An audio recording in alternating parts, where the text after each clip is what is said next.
Hello tastemakers, Tanya here. Welcome to the channel, and in today's video I am making some garbanzo beans or chickpeas.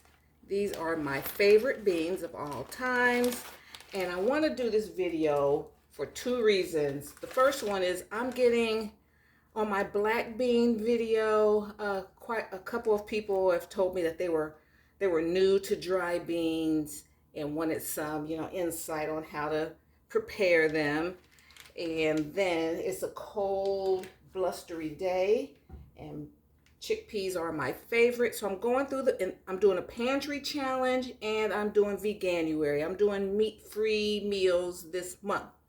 And so I saw I had a half pack of chickpeas. So I said, let me go on and cook them up. Now this is how they come. I prefer them in the bag like this, dried, because the only ingredient are garbanzo beans. They just dry them. There's no like sodium. Some in the can they'll put like lye in it, sodium.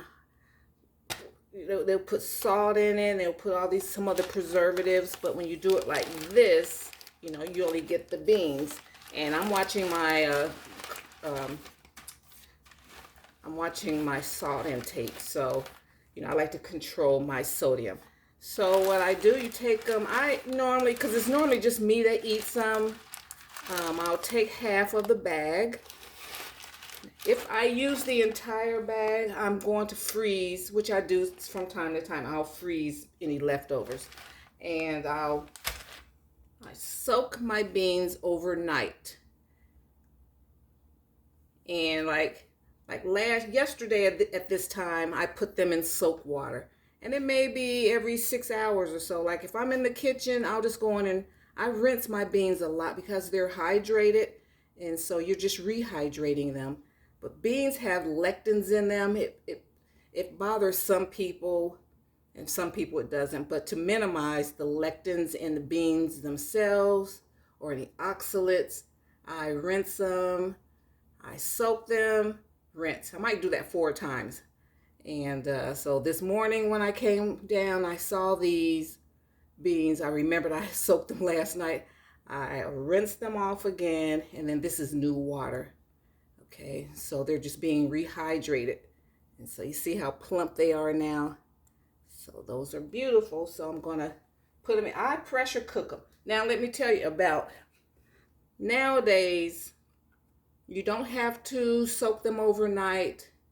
You just rinse them, get rid of any rocks. If there's any rocks or any bad beans in there, you rinse them, and then you can put them in your Instant Pot and put it on the bean function, and they'll cook just fine. And I used to do that too, but for so many years I still soak them overnight because I very seldom need them right away. I can wait. So if you can't wait on them, you can definitely just take them from the bag, rinse them off, put them in your Instant Pot. Okay, so, and if you're going to pressure cook them,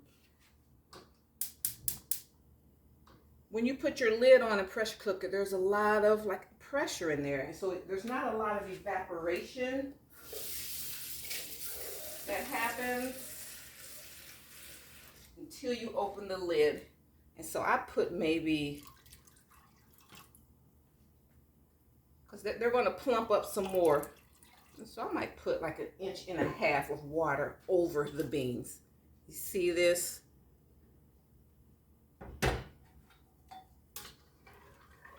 And I'm not putting any salt in there right now or anything. Okay, so I'm just going to, this is the old school. For those of you guys that are new or younger, this is an old school pressure cooker that I've had for over 35 years. I still prefer it because it's heavier than an Instant Pot, and I can put it on a gas stove. And not only, the Instant Pot is only electric, and you don't need, like an Instant Pot, you need electricity. well, I can put this, if we lose power, I can put this on a grill. I can put this on some sterno, you know, so I think it's good to have both. So, and this pressure cooker, you see there's a ring to keep the lid on tight.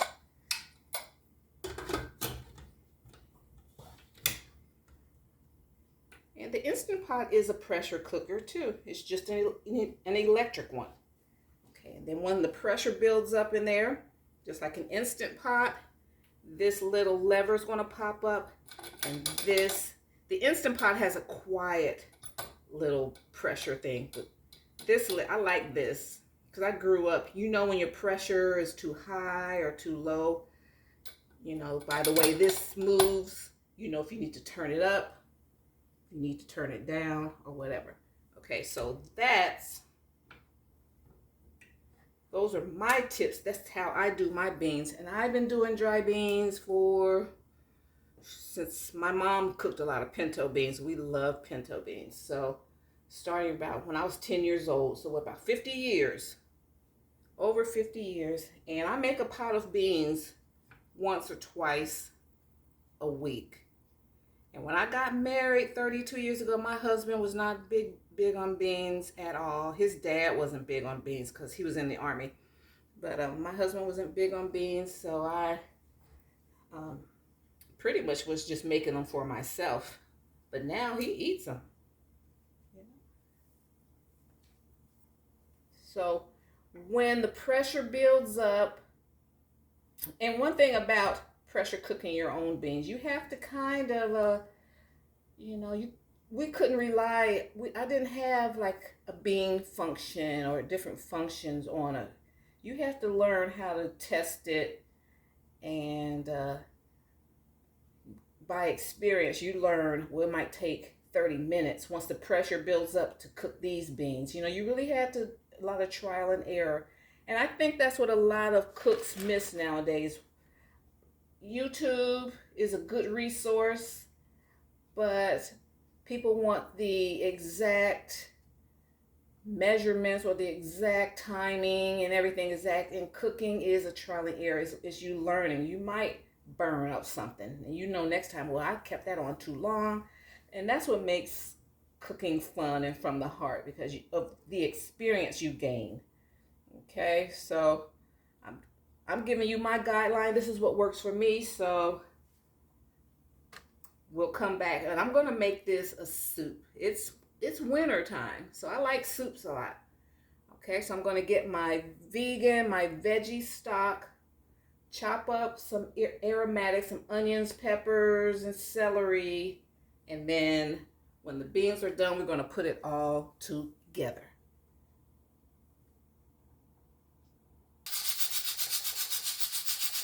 Okay, family, the pressure cooker's at full power, full capacity. And when you've raised up on listening to a pressure cooker, it's hard to like trust like the Instant Pot. I love it, but it took me a while to get used to it because I didn't hear anything. So the beans are cooking. I'm going to turn it down. And I just need a gentle rock. See, the less heat you put to it, it will do a gentle rocking motion. That's all I need. And then I'm going to set my stove timer to 30 minutes.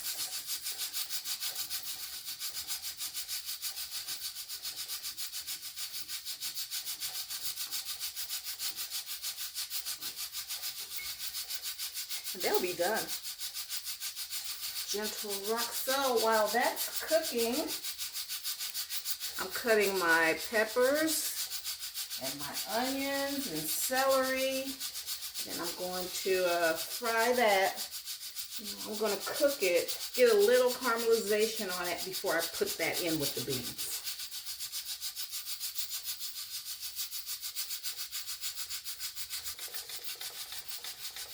Okay guys, I have my cast iron skillet over here. I got it really hot. Still have 15 minutes left on the beans in the pressure cooker.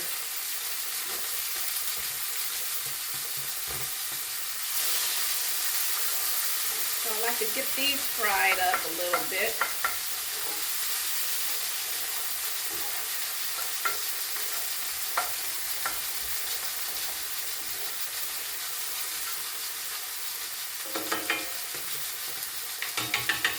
I like to get it really hot.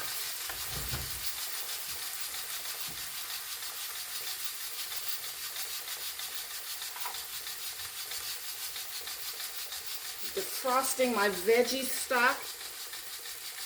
I don't know if I have a video where I make my vegetable stock. If it's after this video, well, I'll link it somehow. But I always keep some veggie stock in stock so that I can always be ready to make some soup.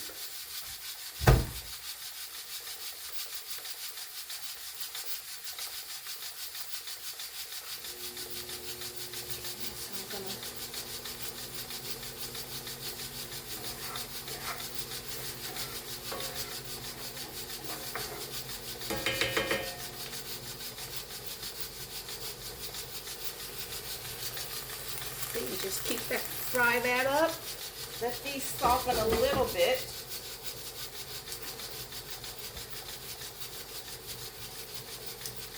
It's just like in a casserole. Sometimes in a soup, you don't want your vegetables to go in raw.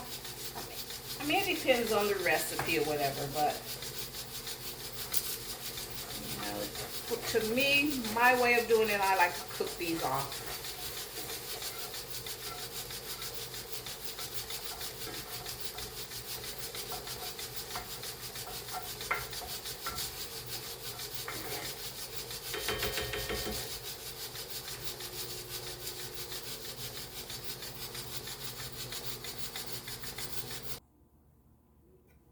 Okay, family, the pressure cooker is finished and the beans are done, and you see that's why I don't put a whole lot of water in there, just enough to cover them, okay, because they plumped up and there wasn't a lot of evaporation. But now that we took the lid off, things are going to evaporate a little bit. Okay, so now this is when I'm going to season. And I'm going to recommend you season to taste. I'm low sodium, but I do use salt. I shouldn't use any really, but I just go low sodium. Okay, so I'm going to just put a little, probably half a teaspoon. And when your food, if you're going low sodium, once your food is cooked, it will take in the seasonings a lot better than when you do it when it's raw. Okay, I'm going to add our Trinity.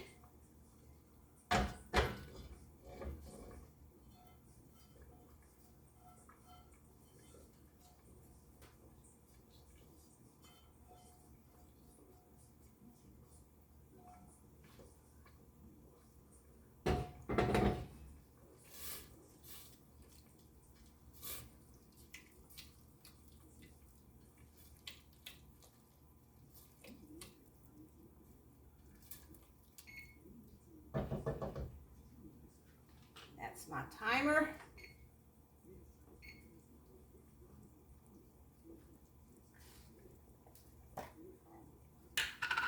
And I'm adding my veggie stock.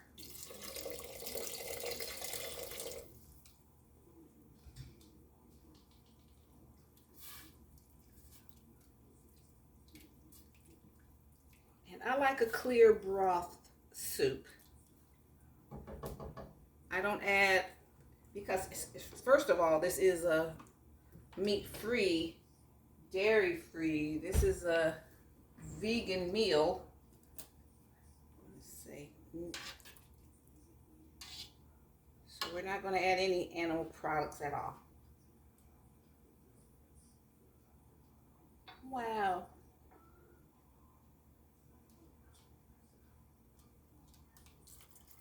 my vegetable stock. Wow, just added. So I want it soupy. I don't want, I want more a broth with some chickpeas and vegetables in it. That's my aim. Okay.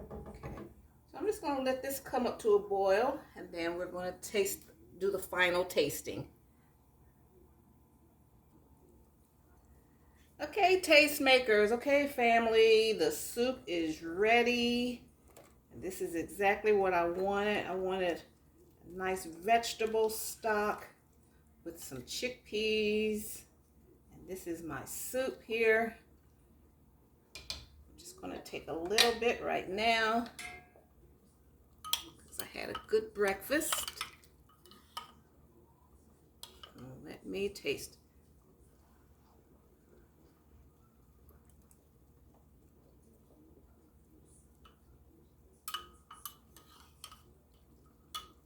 Perfect, guys. Try this one. Keeping it simple. All vegetables, chickpeas, onions.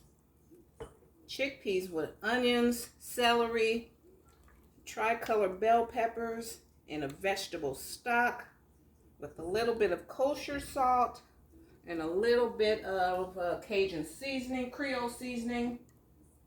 And you know what I do? I hit it with some scallions.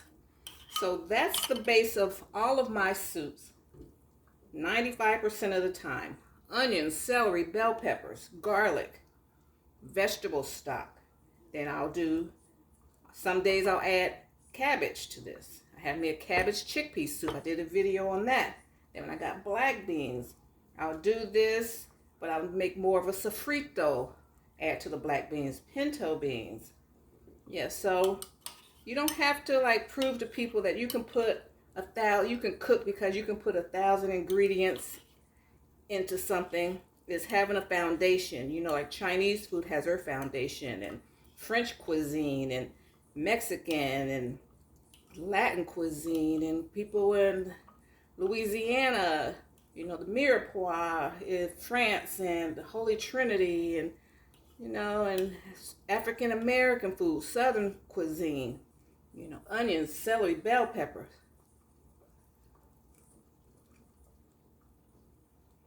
It's everything, y'all.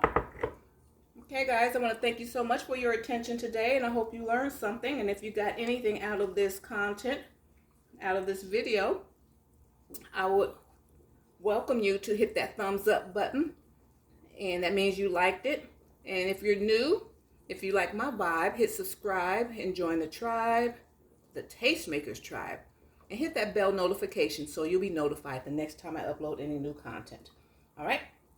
Thank you so much, you guys, and I'll see you in my next video.